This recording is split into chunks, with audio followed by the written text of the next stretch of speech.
আইনাল আরব, বোমা পড়ছে আর বাচ্চারা বলছে আইনাল আরব, বলছে না, চিল্লাচ্ছে, বলছে আইনাল আরব। ওদের এই চিৎকার এদের কানে পৌঁছায় না, ওদের কান ইহুদি আর খ্রিস্টানদের টাকা দিয়ে বন্ধ করে দেওয়া আছে। ওদের এই মাজলুমদের চিৎকার ওদের কান পর্যন্ত পৌঁছায় না, কারণ তাদের মসনদ টিকে আছে ইহুদি খ্রিস্টানের সমর্থনে। এবং আরো বহু কান্ট্রির মধ্যে এই পশ্চিমাদের বেস ক্যাম্প আছে, সামরিক ঘাঁটি আছে, সামরিক বেস ক্যাম্প আছে, ওখান থেকে তারা ফ্লাই করে। এই পশ্চিমাদেরকে তেল বিক্রি করে করে করে আরবরা ধনী হয়ে গেছে। আর ওই তেলগুলো যদি আমরা না দিতাম, আজকে ওদের একটা যুদ্ধ বিমানও ফ্লাই করতো না। তারপরেও কিছু কি শব্দ ইউজ করব জানি না, বলতে গেলে ভাই বেশি বলে ফেলবো, তখন আমার তাজকিয়া নষ্ট হবে।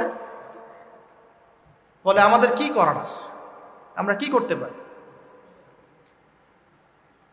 আমরা তেল বিক্রি করতে পারি। এমনকি তাদের যে বুদ্ধি পরামর্শগুলো আছে, এই বুদ্ধি পরামর্শের আদলে, পশ্চিমা আদলে রাষ্ট্রগুলোকে গড়ে তোলা হচ্ছে। সুবহানাল্লাহ। পয়েন্টগুলো মিলিয়ে নেন, সব ইহুদিরা চলে আসছে জেরুজালেমে, সেখানে রাষ্ট্র গঠন করেছে, সেখান থেকে তার আরবের আশপাশের প্রতিবেশীদের উপর নিয়ন্ত্রণ নিয়েছে। সে দিন দিন তার রাষ্ট্রের আয়তনটাকে বড় করছে না, করছে না, করছে না, করছে না। যে শক্তিশালী রুলিং স্টেট হবে তার আয়তন বড় করতে হবে কি হবে না? অথবা আরেকটা অপশন হচ্ছে বিশ্বটাকে ছোট করে নিয়ে আসতে হবে। হয় রাষ্ট্রের আয়তন বড় করতে হবে, না হলে বিশ্বটাকেই ছোট করে নিয়ে আসতে হবে।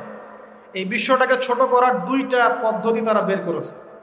একটা হচ্ছে ইন্টারনেট সেকশন, প্রযুক্তি দিয়ে বিশ্বটাকে ছোট করে নিয়ে আসা, এটা হয়ে গেছে। বিশ্বে এখন ছোট, শর্ট জায়গা, এইখান থেকে ওইখানে আপনি যোগাযোগ খুব দ্রুত করতে পারবেন। বিশ্ব ছোট, আপনি পায়ে হেঁটে যেতে হবে না।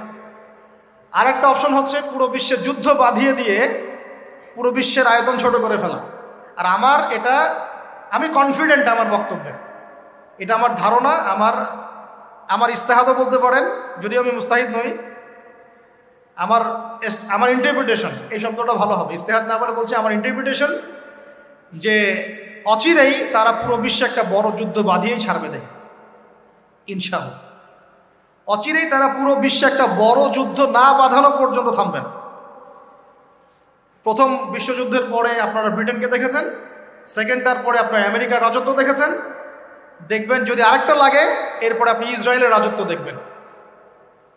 ওর ধ্বংস এত তাড়াতাড়ি হবে না, ওর ধ্বংস হবে, এটা সত্য, এটা নিশ্চিত, কিন্তু এত তাড়াতাড়ি না। সে রুলিং স্টেট হবে এবং দাজ্জালকে নিয়ে সে পুরো বিশ্বটা শাসন করবে। কতদিন? নবীজি বলেছেন 40 দিন। কতদিন? প্রথম দিন হবে 1 বছরের সমান, দ্বিতীয় দিন 1 মাসের সমান, তৃতীয় দিন 1 সপ্তাহের সমান, বাকি দিনগুলো আমাদের দিনের মতো। এই শাসন না হওয়া পর্যন্ত কিয়ামত হচ্ছে না। আর এই শাসন ততক্ষণ হচ্ছে না যতক্ষণ মহাযুদ্ধ না হচ্ছে। মাহদী তখনই আসবেন যখন মুসলমানদের অবস্থা এরকম খারাপ হতে থাকবে। আর মাহদী না আসার আগে দাজ্জালও মানুষের রূপে বের হবে না। এখানে ওখানে যে আনাচে কানাচে